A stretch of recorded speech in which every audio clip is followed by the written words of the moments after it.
Yeah, but I wanted to say that about those. And the Heathermans, my father, we had a few acres and a few cows, and my father ran, he was manager of a big 500-acre farm. Yeah. And those people were wonderful. And the last one of them that I know of is like the head prior at Glenstall Abbey in County Limerick. And he thought, my father was fantastic man, father and mother. He wrote a few lines to one of my sisters about my father, and it was very compared him to Abraham Lincoln. Oh, you know. My gosh.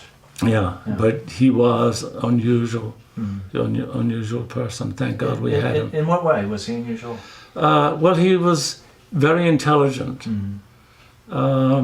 Here we are in the middle of the country in Ireland, and he got the top farming magazines from England to read, so that he could do a good job for his boss, and he ran that place extremely well.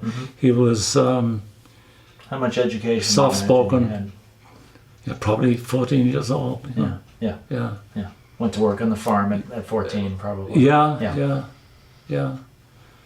So let's see what else. So anyway, the Irish here are great. You know, it was just a great system. Yeah. Of taking care of each other. Yeah.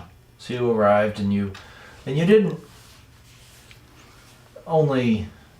break off by region. I mean, if you're Irish, you're a member of the community. Well, to some extent they did. You know, you had the Cork rebels and Mayo. We didn't. Limerick people didn't.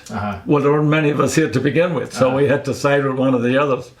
And Waterford people, there weren't many people from those. Kerry is another big one.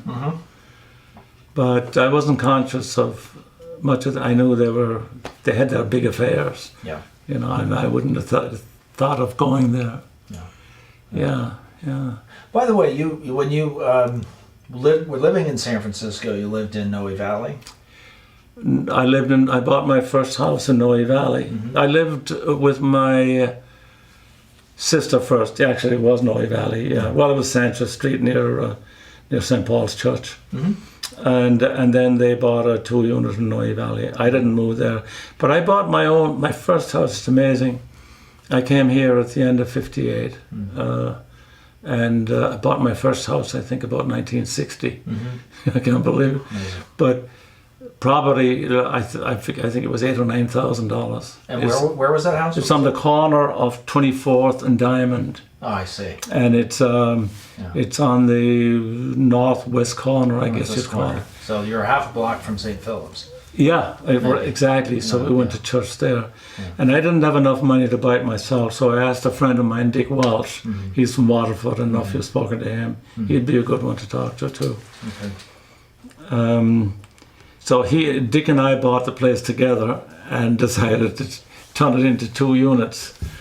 Here we are, you know, barely. Well, he was here longer than me, but we did, and we sold it at a good profit. And then Dick decided to get married, and he wanted to buy a house, and he did, in the Sunset District. And I bought another house on Elizabeth Street, Elizabeth and Douglas, and it was a Victorian, and I remodeled that and sold that, and then I got into the 19 units with a friend of mine on Pine Street. Pine and I think Jones. I see. Yeah. Well up there. Nice. We sold it for $218,000 in 1969. The place is probably worth a couple of million now, easy, you know. Yeah. And I knew it was going to be good because it needed upgrading, but not serious work. And we changed all the carpeting and all that kind of thing. The place looked beautiful. It was a kick, yeah. We had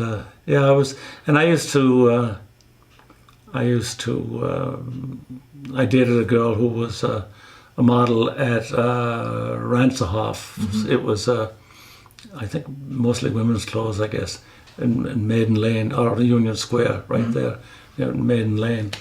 and she used to get clothes made for me, free. Oh. Yeah, and the best clothes. I remember one suit, the tailor told me, Frank Sinatra's wearing this. Yeah. And we used to go dancing together, and she was dressed like, unbelievable. Oh my God. She, where would you go dancing when you went out here? well, we used to go, the Old St. Mary's. Yeah. And then there was a place in Sonoma called, just west of Sonoma Village. I can't remember the name of it. And all the Irish used to go there. We used to go there on weekends and sunbathe around the hot pools. Boise Hot Springs?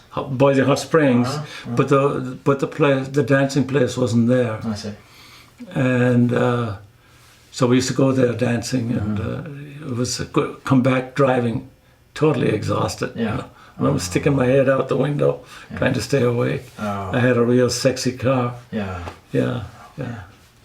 So then she went in the airline. She was Puerto Rican.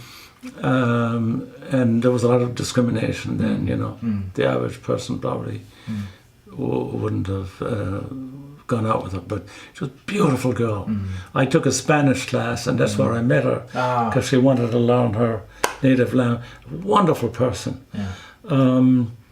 And she was one of the first, or maybe the first, non-white hired as a flight attendant by United Airlines. Oh. Yeah. Wow. Yeah. Yeah. So I lost touch with her. Yeah. Yeah. But I got to know her family and got to know Spanish food. I was always attracted to Spanish music, even as a kid in Ireland. And I went to Las Palmas and enjoyed it. So now my wife is Hispanic. She's from Guatemala. And she went to her early years in Spain. Her father was a diplomat from Guatemala to Spain. That's in the days of Franco. Oh. They knew Franco and all that. Gosh. Yeah. And so we went back a few years ago with her mom. To Guatemala? No, to Spain. To Spain. To Madrid. Yeah. And they met some of their old neighbours. Oh. And Isabel visited the nuns that taught her in school. So it was a fabulous trip. And she's an amazing person. She's a very good artist.